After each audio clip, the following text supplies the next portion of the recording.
তাই আল্লাহ তাআলা বলছেন কিয়ামতের ময়দানে প্রত্যেকটা মানুষকে ডেকে ডেকে বলা হবে, তোমাদের কাছে আমার নবী রাসূলগণ যে দাওয়াত নিয়ে গেল, এ দাওয়াত পাওয়ার পরে কি জবাব তোমরা দিয়েছো, জবাব দিয়ে যাও। তখন কি জবাব দিবে? দাওয়াতটা ছিল আইন চলবে কার? আল্লাহ।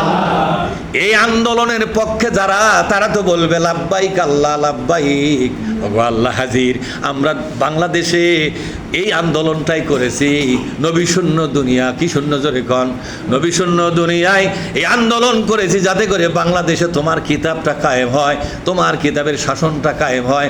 আল্লাহ নবী রাসূলদের দাওয়াতটা আমরাই সম্প্রসারণ করেছিলাম, ঠিক না? এরা প্রেজেন্ট ছিলাম আন্দোলনের ময়দানে। তারপরে বলবো আর একটা দাওয়াত তো ছিল, সেই ব্যাপার কি করেছো? সে দাওয়াতটা ছিল ওয়াস্তানিবুত তাগুত, বলেন ওয়াস্তানিবুত তাগুত, তাগুত বর্জন করো। অর্থাৎ যেই সমাজে ইসলামী নেতা বাদ যায়া জেনারেল নেতারা ক্ষমতা নিয়ে থাকবে, যে নেতারা ইসলামী নয়, যে নেতারা কোরআন দিয়ে দেশ শাসন করবে না, হাদিস দিয়ে দেশ শাসন করবে না, মানুষের আইন দিয়ে দেশ শাসন করবে, যে নেতারা কোরআন, সেই নেতাদেরকে বলেছে তাগুত। কি বলেছে জোরে কন? তাগুত। এই তাগুতদেরকে দেশ থেকে বিদায় করো, ক্ষমতাচ্যুত করো, তাগুতের চেয়ারগুলো দখল করো। কার কথা? তাগুতের চেয়ারগুলো দখল করিয়া এমন একটা নেতাকে বসাও যে নেতা হবে ইসলামী নেতা, নেতা হবে ইসলামের, আর নীতি হবে কোরআন। নেতা হবে কি জোরে বলুন? নেতা হবে ইসলামের আর নীতি হবে কোরআন। এরই ভিত্তিতে নেতৃত্ব তৈরি হবে, তখন শাসন করবে ইসলামী নেতারা, শাসন চলবে কোরআন দিয়া। কথা ঠিক না? ঠিক। এই কাজটা তোমরা করেছিলে না কিনা?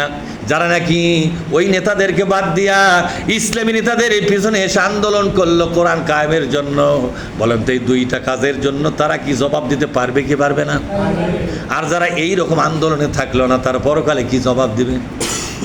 তাদের কোনো জবাব আছে নাকি?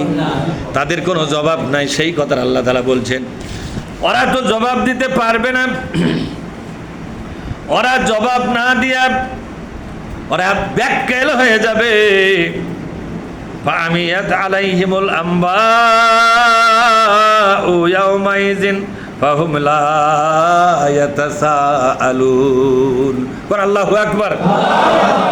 আল্লাহ পাক বলছেন এরা অন্ধ হয়ে যাবে সেদিন, আল্লাহর দরবারে কোনো কিছু বলার থাকবে না, তারা এই কথা বলতে পারবে না। আচ্ছা, বাংলাদেশে যত লোক ইসলামী আন্দোলন করে তারা কি জবাব দিতে পারবে কিনা? ইসলামী আন্দোলন যারা করে তারা পারবে কিনা?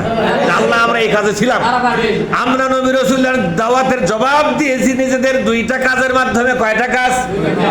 একটা হলো আমরা আল্লাহ তোমার কোরআন কায়েমের আন্দোলন করেছি, আর দুই নম্বর জবাব হলো আমরা ওই সমস্ত নেতাদের রাজনীতি করি নাই, ওই নেতাদের পার্টি করি নাই, ওদের সংগঠন করি নাই।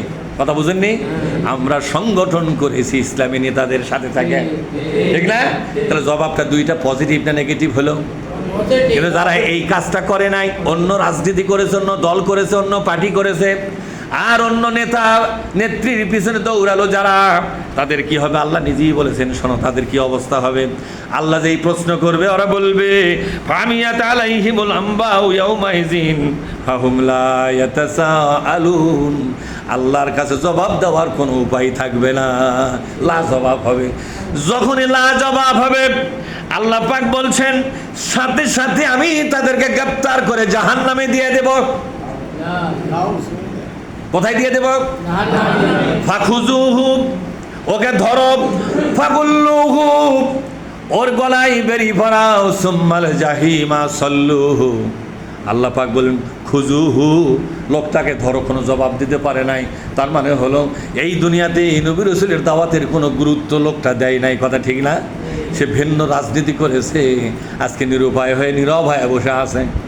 সুতরাং তাকে ধরো, ফাগুল্লুহু, এরপরে বেড়ি পরাও, গলার মধ্যে, কোমরে, হাতে পায়ে বেড়ি লাগাও, লোহার শিকল লাগাও। সুম্মাল জাহিমা সল্লুহু, এরপরে কুকুরের মতো মরা কুত্তাক যেমন টেনে নিয়ে যায়, কি কুত্তাক জোরে কন? মরা কুত্তাকে যেমন টেনে নিয়ে যাওয়া হয়, সুম্মাল জাহিমা সল্লুহু, এরপরে জাহান্নামে নিক্ষেপ করো। কি হবে তখন? আপনার বাঁচার কোনো উপায় থাকবে? থাকবে না।